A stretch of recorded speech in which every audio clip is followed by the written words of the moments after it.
कहानी की शुरुआत में हम डोंगसू को देखते हैं जो कि आज कई सालों बाद अपनी अडॉप्टेड मॉम से मिलने उनके पास जा रहा था। दरअसल डोंगसू पिछले 10 सालों से जेल में था, लेकिन अब वो पूरी तरह बदल चुका है। उसने अपना हेयर स्टाइल भी चेंज कर लिया। वो चेक शर्ट पहनता है और इसके अलावा वो अपने साथ एक डायरी रखता है जिसमें उसने लिखा हुआ है कि ना तो वो कभी शराब पिएगा, ना ही कभी फाइट करेगा और ना ही कभी रोएगा। इसके बाद वो खाना खाता है और फिर तुरंत अपनी डायरी में से खाना खाने वाले काम को काट देता है। इसके बाद वो अपनी अडॉप्टेड मॉम के रेस्टोरेंट में पहुंचता है जहां पर उसे उसकी स्टेप सिस्टर किम मिलती है। किम डोंगसू को पसंद नहीं करती थी, इसलिए वो उसे वहां से जाने को कहती है, लेकिन डोंगसू के पास जाने के लिए कोई जगह नहीं थी। इसके साथ ही उसकी मॉम भी घर पर नहीं थी, इसलिए वो नहाने के लिए एक पब्लिक बाथरूम में चला जाता है। वहां पर वो एक चाबी को बार बार लॉकर पर लगाता है, जिससे वहां पर बैठा एक आदमी इरिटेट होने लगा। फिर जब वो डोंगसू से लड़ने उसके पास आया तो उसे देखते ही उसके होश उड़ गए। डोंगसू के शरीर पर बहुत सारे टैटूज थे जो कि उसकी पर्सनैलिटी से मैच नहीं खा रहे थे। मतलब डोंगसू जितना सीधा दिख रहा था उतना था नहीं।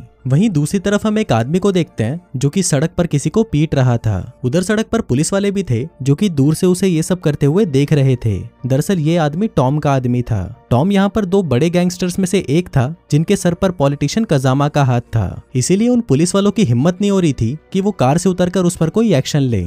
वहीं हम गैंगस्टर टॉम को देखते हैं जो कि किसी आदमी को पीट रहा था, लेकिन तभी वहां पर डोंगसू आ जाता है। यहाँ पर हमें पता चलता है कि डोंगसू भी पहले एक गैंगस्टर था, लेकिन अब उसने क्राइम की दुनिया को छोड़ दिया है। अब डोंगसू को देखते ही टॉम कांपने लगता है, लेकिन डोंगसू तो यहाँ पर बस अपने पुराने दोस्त को हेलो बोलने आया था। इसके बाद वो इस इलाके के दूसरे गैंगस्टर जॉन के पास जाता है और वो भी डोंगसू का पुराना दोस्त था। दोस्तों, एक टाइम था जब टॉम और जॉन डोंगसू के आगे दुम हिलाते थे, लेकिन वक्त अब पूरी तरह बदल चुका था। खैर, डोंगसू से बाय बोलकर वहां से चला जाता है, लेकिन तभी जॉन डोंगसू के पीछे अपने आदमी लगा देता है। दरअसल वो ये जानना चाहता था कि कभी शहर पर राज करने वाला डोंगसू आज इतना शरीफ कैसे बन गया। फिर शाम को डोंगसू घर आ जाता है, जिसे देखते ही उसकी माँ बहुत खुश होती है। भले ही डोंगसू उसका सगा बेटा नहीं था, लेकिन उसकी माँ उसे सगे बेटे से भी ज्यादा प्यार करती थी। फिर डिनर के दौरान वो उसे अपने हाथों से खाना खिलाती है, जिसके बाद किम उसे यहाँ पर रहने के नियम बताती है। वो कहती है कि मैं बर्तन साफ करूंगी और तुम झाड़ू लगाओगे, और जब मैं पढ़ाई करूंगी तो तुम पोछा मारोगे और हमारे कुत्ते को खाना खिलाओगे। अब डोंगसू को उसकी ये शर्त अच्छी तो नहीं लग रही थी, लेकिन वो उसकी सारी शर्तें मान जाता है। फिर रात को सोते वक्त वो खुद से वादा करता है कि वो कभी शराब नहीं पिएगा, कभी लड़ाई नहीं करेगा और ना ही कभी रोएगा। उधर दूसरी तरफ हम पॉलिटिशियन कजामा को देखते हैं जो कि जनता के सामने लंबी लंबी फेंक रहा था। उधर जनता भी उसे बहुत पसंद करती थी, लेकिन बाद में हम देखते हैं कि कजामा को तो गरीब लोग बिल्कुल भी पसंद नहीं थे और वो बस उनकी मदद करने का दिखावा कर रहा था। उसी दिन डोंगसू एक पुलिस स्टेशन जाता है क्योंकि उसे वहां पर कुछ पेपर्स पर साइन करने के लिए बुलाया था। तभी वहां पर एक पुलिस वाला आता है और डोंगसू को बताता है कि वो उसके साथ स्कूल में पढ़ता था। वो कहता है कि स्कूल में डोंगसू ने उसे बहुत बुली किया था, लेकिन डोंगसू को ये बात याद नहीं थी। इसके बाद डोंगसू अपने टैटू निकलवाने के लिए एक डॉक्टर के पास जाता है, लेकिन डॉक्टर उसे सलाह देता है कि वो इन्हें ना ही निकलवाए तो अच्छा है, क्योंकि इन्हें निकलवाने का खर्चा बहुत ज्यादा होगा और ये टैटूज पूरी तरह जाएंगे भी नहीं। इसके बाद डोंगसू की माँ पॉलिटिशियन कजामा के पास जाती है। कजामा यहाँ पर उसका सनफ्लावर रेस्टोरेंट खरीदने के चक्कर में था, क्योंकि वो उस जगह पर एक मॉल बनाना चाहता था, लेकिन माँ उसे मना कर देती है और कहती है कि वो अपना रेस्टोरेंट कभी नहीं बेचेगी।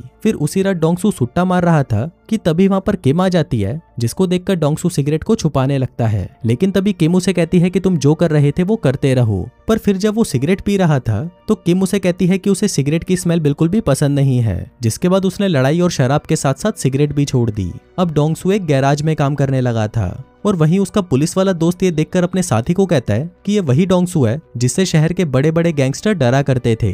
वो कहता है कि डोंगसू जब शराब पी लेता था तो वो पागल हो जाता था। एक दिन ऐसे ही उस पर 6 लोगों ने हमला कर दिया, लेकिन डोंगसू ने अकेले ही सबको मार गिराया। इसके बाद जब डोंगसू जेल गया तो सबको लगा कि टॉम और जॉन इस शहर पर राज करेंगे, लेकिन तभी एंट्री हुई पॉलिटिशियन कजामा की और उसने धीरे धीरे पूरे शहर पर कब्जा कर लिया, जिसके बाद टॉम और जॉन कजामा के नौकर बन गए।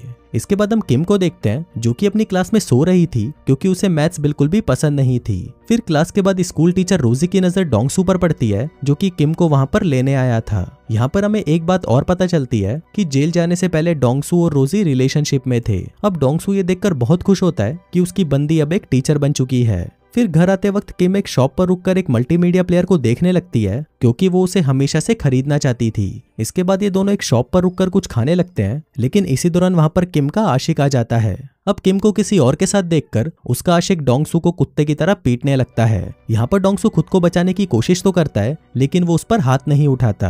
अब मार खाते खाते जब डोंगसू की शर्ट फट जाती है तो सभी लोग डोंगसू को मारना बंद कर देते हैं, जिसके बाद वो अपने टैटूज को छुपाता है और किम को लेकर वहां से चला जाता है। उधर कजामा टॉम को सनफ्लावर रेस्टोरेंट को बंद करवाने का काम दे देता है, जिसके बाद टॉम तुरंत अपने आदमियों को लेकर उस रेस्टोरेंट में पहुंच जाता है।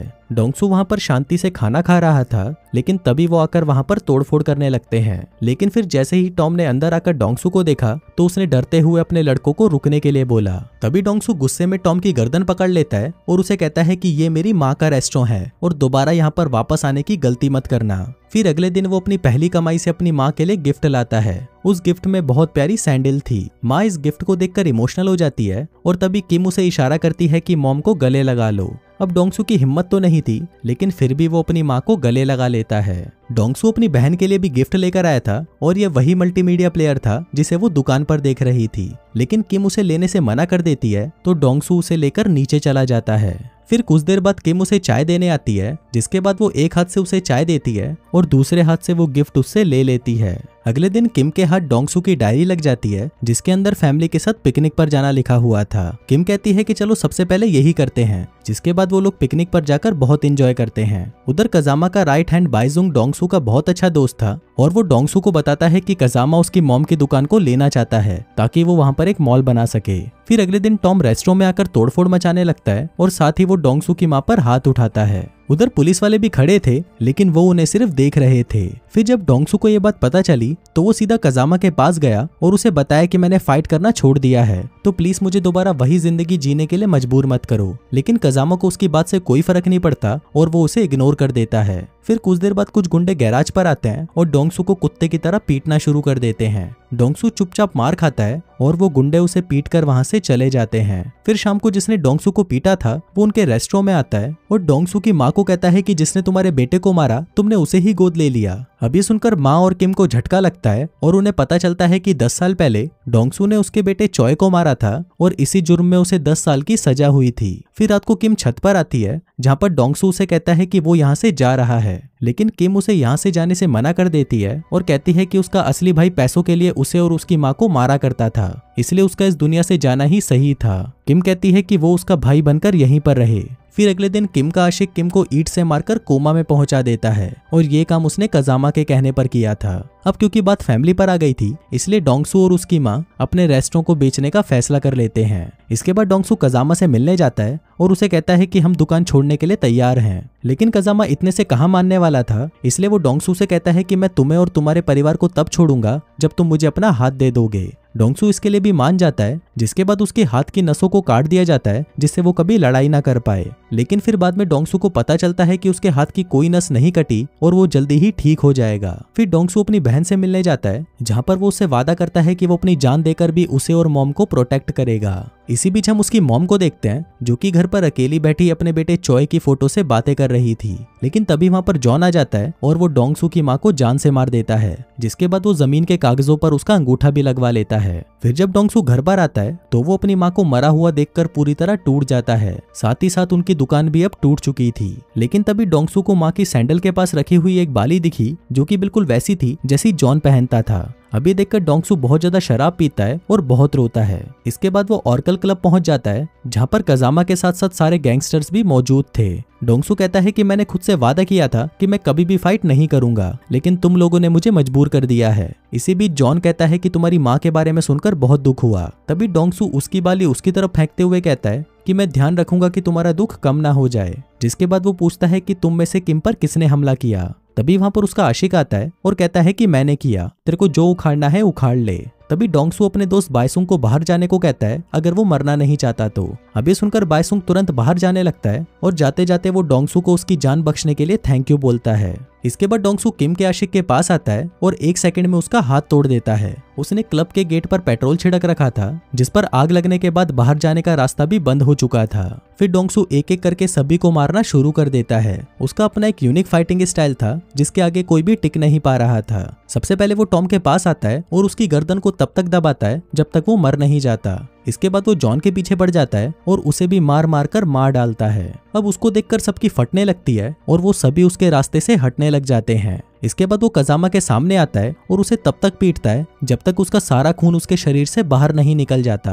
अब आखिरकार इन लोगों ने इसे वही बना दिया था जो ना बनने की इसने कसम खाई थी। फिर डोंगसू वहीं बैठ जाता है और अपने अच्छे दिनों को याद करने लगता है। फिर फिल्म के लास्ट सीन में हम किम को देखते हैं जो कि मैथ्स में अब टॉपर बन चुकी है और उसने उसी टॉपिक पर थीसिस लिख दी है जो उसे डोंगसू पढ़ाया करता था। फिर आखिर में वो अपनी डायरी में से थीसिस वाले काम को काट देती है और इसी के साथ ही ये कहानी यहीं खत्म हो जाती है।